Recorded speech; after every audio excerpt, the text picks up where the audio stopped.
Hey Chad, how you doing? Hello, how are you? Looks like you're getting ready for a cookout. Well, we're going to have a little function here. Yeah, good to see you.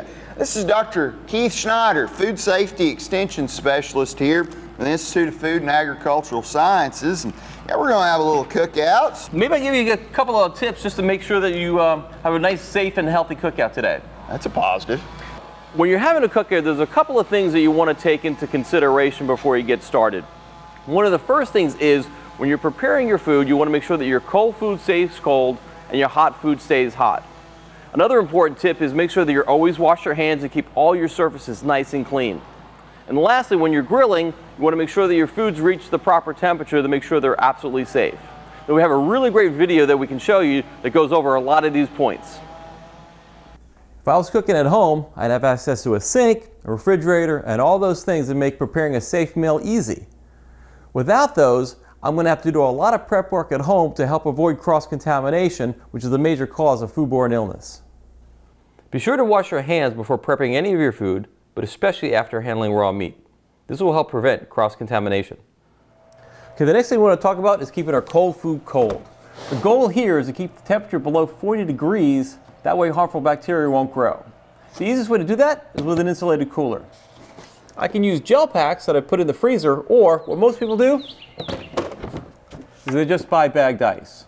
Now if I have the luxury of using two coolers, I can use one cooler for my raw meat products and the other one for my vegetable and my condiments. But if I only have one cooler, I have to take extra care to make sure that my meat doesn't cross-contaminate my other food. So you might want to wrap it up in a separate bag just to make sure.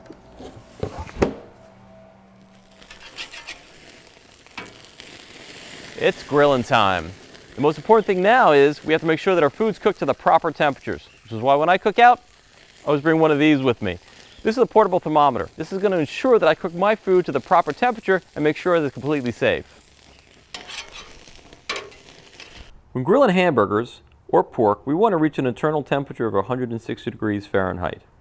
When grilling chicken breasts and other whole poultry, we need to reach an internal temperature of 165 degrees. These look good and they're ready to go.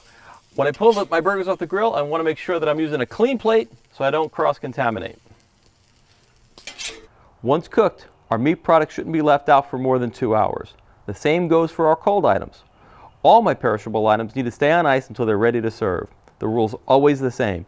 Keep hot foods hot and cold foods cold. Dr. Schneider, those are some great tips. Do you have any final pointers? Sure. Again, just remember, keep your hot foods hot, your cold foods cold. Make sure that you wash those hands, and when you're grilling your meat, use the thermometer. Make sure you reach the proper temperature. If you do that, you're sure to have a nice, safe, healthy cookout.